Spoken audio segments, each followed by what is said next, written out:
Explication spirituelle 59, les dieux existent, même s'il ne faut pas les nommer ainsi. Quand vous lisez les évangiles de la Bible, que lisez-vous? Vous lisez l'histoire des interactions entre une population humaine, et ce qu'on doit bien appeler un surhomme, non pas au sens philosophique, le surhomme au sens philosophique n'a strictement aucun intérêt, mais bien au sens énergétique, psychique et magnétique, un être doté de capacités énergétiques, psychiques et magnétiques, très significativement supérieures aux capacités énergétiques d'un individu régulier de race humaine.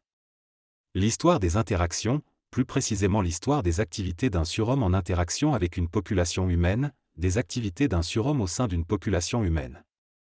À l'analyse technique des évangiles de la Bible, il ressort que le surhomme qui constitue le personnage central des récits évangéliques est doté de capacités énergétiques de guérison d'un niveau tout à fait surhumain. Il était capable de guérir n'importe quelle maladie, de n'importe quel type, de n'importe quel degré de gravité, sur n'importe quel sujet, en très peu de temps, avec une action extérieure se rapportant la plupart du temps à quelque forme d'imposition des mains, et même semblant se limiter certaines fois à l'énonciation d'une affirmation verbale. Cela veut dire qu'il lui suffisait, la plupart du temps, de poser sa main sur un malade, ou de diriger sa main sur un malade, ou de diriger son attention sur un malade, et en déterminant son intention que le malade soit guéri, la puissance énergétique qu'il déployait en cette intention était suffisamment grande et suffisamment ajustée pour que la guérison puisse opérer en très peu de temps, en l'espace de quelques minutes dans la plupart des cas. Aujourd'hui, à l'analyse, les meilleurs hommes de puissance s'illustrent avec une puissance énergétique de guérison qui est certes très efficace pour les problèmes de nature ou de portée psychosomatique, mais aucun des meilleurs hommes de puissance actuels n'est capable de restaurer en quelques minutes une jambe parfaitement atrophiée et physiquement mal formée, pour ne prendre qu'un exemple. Si nous disons que la puissance de guérison des meilleurs hommes de puissance d'aujourd'hui est une puissance de guérison majeure, il faudra alors dire que le surhomme dont parlent les évangiles de la Bible avait une puissance de guérison transcendante. À l'analyse technique des évangiles de la Bible, il ressort aussi que le surhomme des évangiles était doté d'une puissance télépathique transcendante. Quand vous comprenez suffisamment bien ce qu'est la télépathie, vous savez qu'elle est une notion de synthèse qui regroupe une variété de capacités psychiques comprenant techniquement la lecture psychique de tout type de cerveau, humains, animaux, la lecture akashique de tout type de créatures, humaines, animales, l'influence psychique sur tout type de cerveau, la projection psychique à quelque distance dans quelques lieux et dans quelques dimensions, la communication psychique en voix psychique et en imagerie psychique avec tout type de cerveau.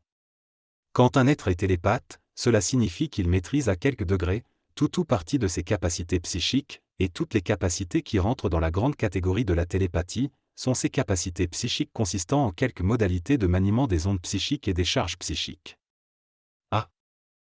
L'analyse technique, au moins les capacités de lecture psychique et de lecture akashique du surhomme des évangiles, était absolument parfaite, sans l'ombre d'aucune hésitation et sans l'ombre d'aucune imprécision, et l'analyse technique montre aussi qu'à tout le moins, sa capacité d'influence psychique était également d'un niveau surhumain, quand il se résolvait à l'utiliser.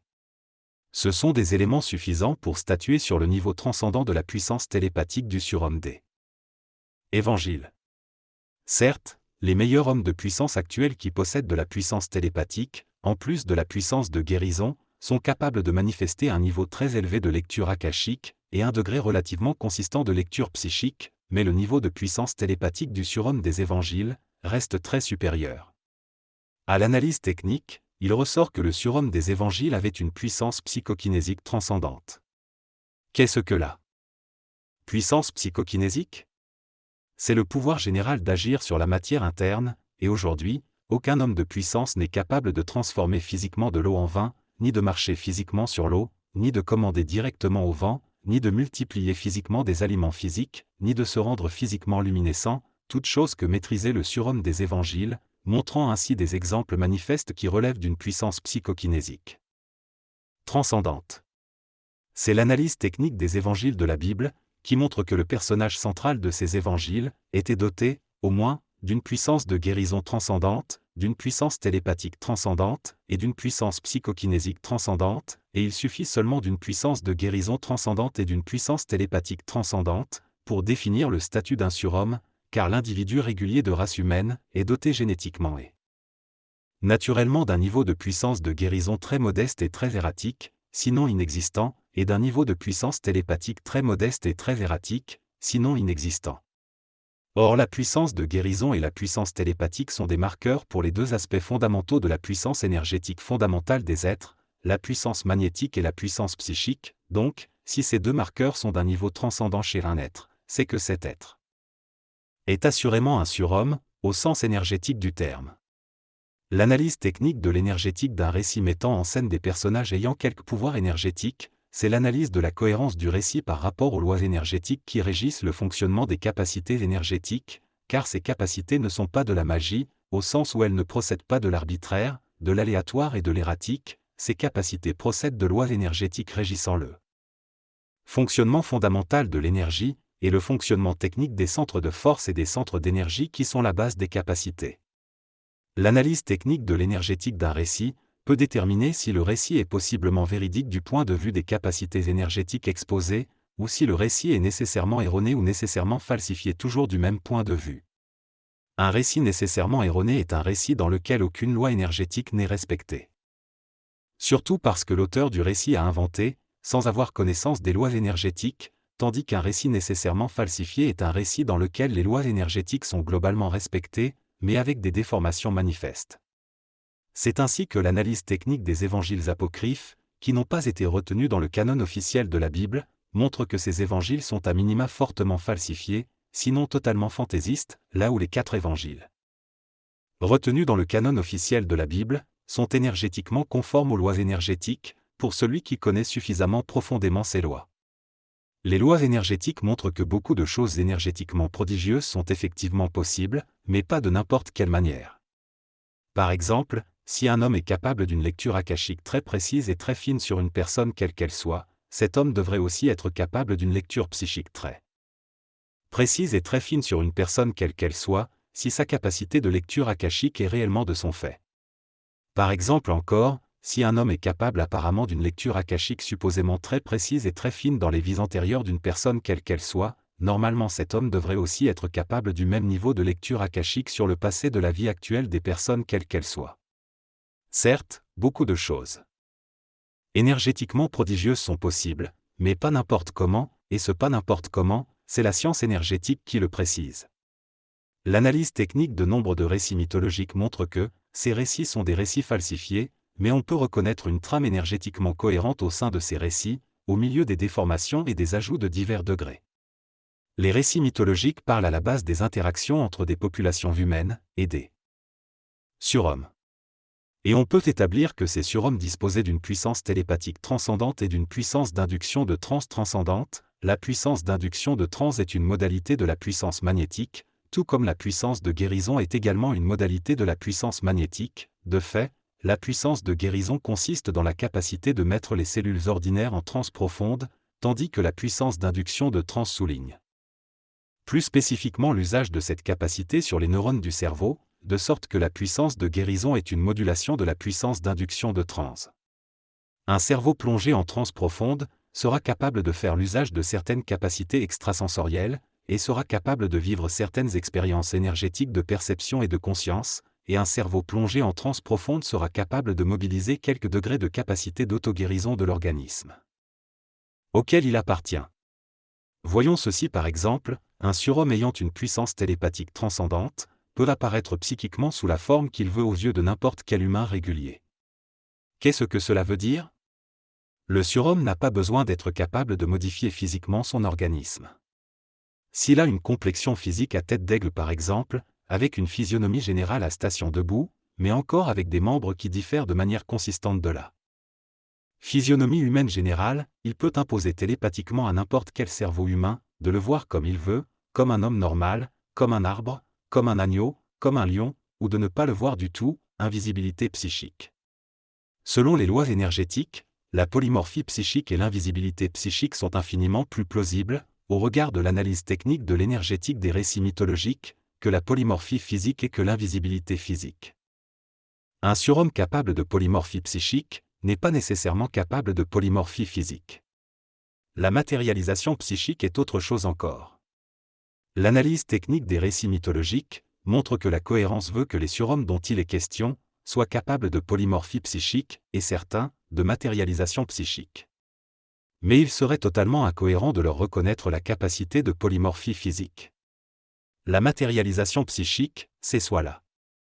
capacité de créer un corps de projection, qui semble physique, mais qui va se dissiper dès que vous lâcherez la concentration psychique nécessaire pour le tenir, soit la capacité d'imposer au cerveau de la personne que vous voulez contacter, au cerveau des personnes que vous voulez contacter, de vous percevoir comme si vous étiez physiquement présent devant elle, alors que vous êtes seulement en connexion télépathique avec elle. Un surhomme disposant d'une puissance télépathique transcendante peut maîtriser la matérialisation psychique et apparaître en matérialisation psychique sous l'apparence qu'il veut. Que dit encore l'analyse technique des récits mythologiques? Elle montre que les surhommes dont il est question dans ces récits disposaient aussi de technologies énergétiques. C'est le même constat avec l'analyse technique de l'Ancien Testament de la Bible.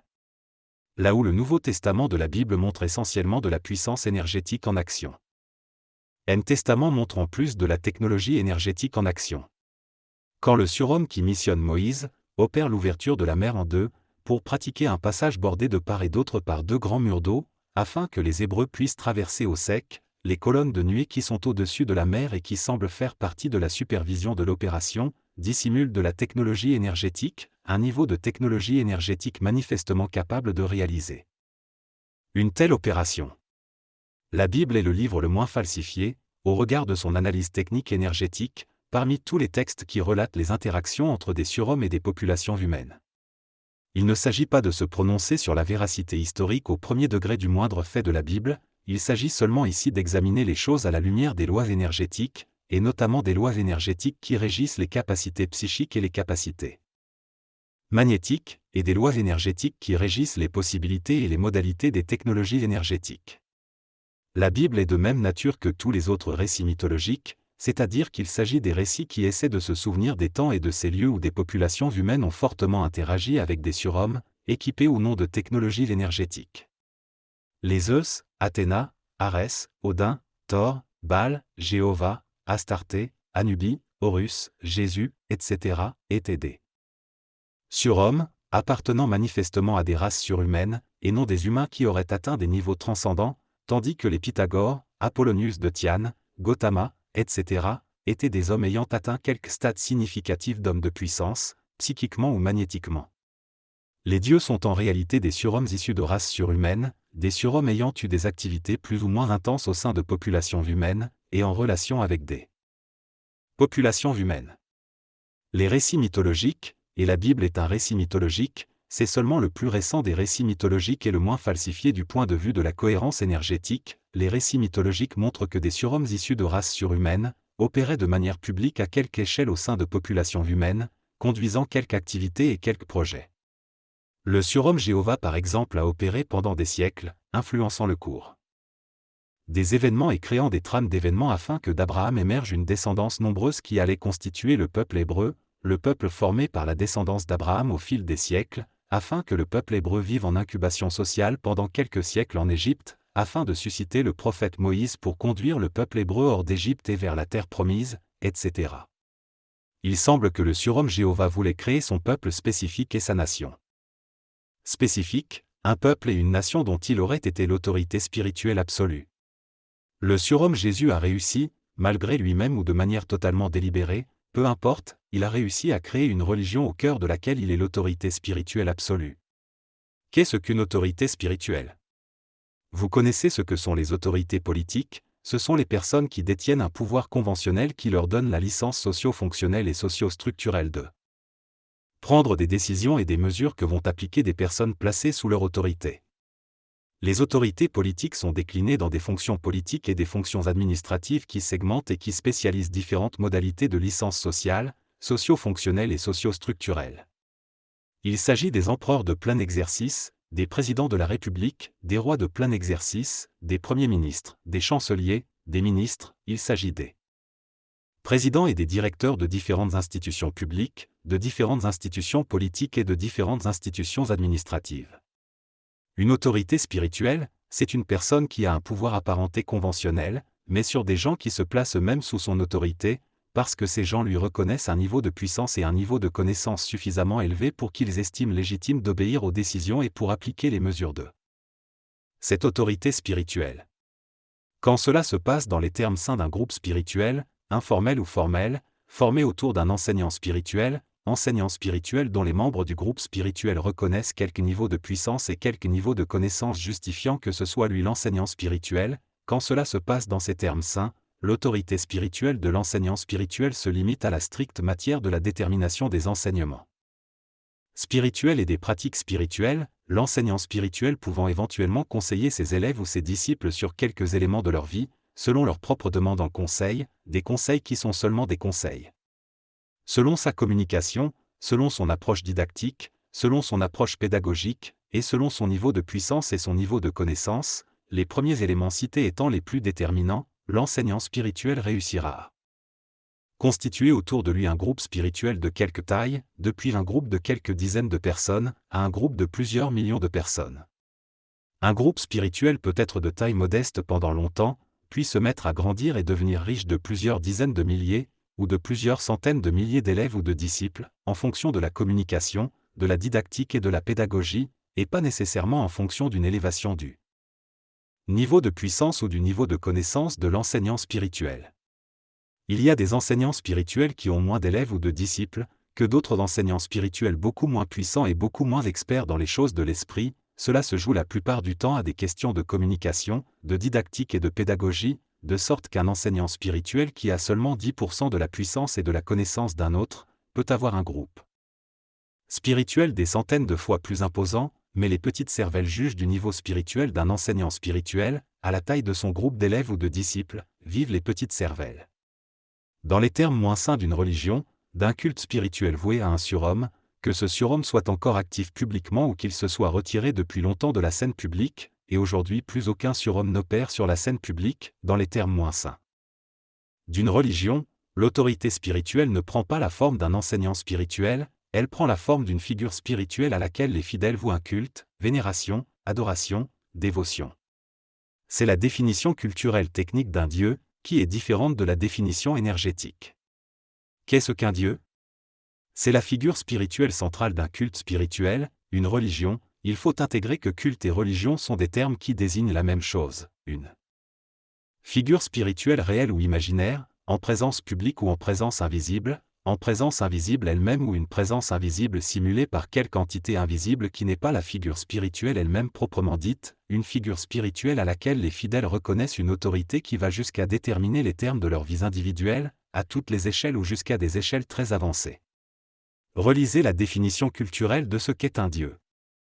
Et comprenez qu'en ce sens, les dieux sont des surhommes ou des hommes de puissance auxquels des groupes humains ont voué des cultes. Les chrétiens vouent un culte à Jésus, donc le surhomme Jésus est le Dieu des chrétiens. Les juifs vouent un culte à Jéhovah, donc le surhomme Jéhovah est le Dieu des juifs. Les musulmans vouent un culte à Allah, donc le surhomme Allah est le Dieu des musulmans. Les Acharya Krishna sont des personnes qui vouent un culte à Krishna, donc le surhomme Krishna est le Dieu des Acharya Krishna. Les bouddhistes s'alignent plus ou moins clairement et plus ou moins fermement sur l'autorité spirituelle de Siddhartha Gautama, le bouddhisme étant davantage un mouvement spirituel qu'un culte. Siddhartha Gautama est plus ou moins l'enseignant spirituel de référence des bouddhistes, et non le dieu des bouddhistes. Une chose qu'on peut constater lorsqu'il s'agit des religions, c'est que la base doctrinale de la plupart des religions repose sur une exagération à l'absolu du Dieu qui fait l'objet du culte. Soit ce Dieu sera dépeint doctrinalement comme étant le créateur de l'univers, soit il sera dépeint comme étant ou ayant été sur terre la manifestation la plus élevée, ou l'émanation la plus élevée du créateur de l'univers. Il est psychologiquement impossible aux fidèles d'un Dieu de se résoudre à l'idée que son Dieu est, sinon un surhomme quelconque appartenant à une race surhumaine quelconque, au milieu d'une grande quantité de races surhumaines, ce surhomme faisant l'objet du culte, n'ayant pas nécessairement occupé la position la plus élevée au sein de sa race, et sa race n'étant pas nécessairement la plus avancée au sein de la réalité cosmique, que son Dieu est sinon un surhomme quelconque issu d'une race surhumaine quelconque, sinon un homme de puissance issu des rangs de la race humaine elle-même. À la décharge du croyant religieux engagé dans un culte, l'exagération doctrinale vient généralement du surhomme lui-même ou de l'homme de puissance lui-même à l'origine du culte, et qui avait l'intention d'être la figure spirituelle centrale du culte. Qui veut qu'on lui voue un culte, doit prendre exemple sur les exagérations doctrinales que les surhommes Zeus, Odin, Osiris, Aton, Jéhovah, Jésus, Allah, etc., ont eux-mêmes dicté verbalement ou inspiré télépathiquement à leur égard. Sensei Cyril Ndongasu, enseignant spirituel, rien d'autre, et prochainement auteur de livres de spiritualité, les lira, les étudiera et les appliquera. Il voudra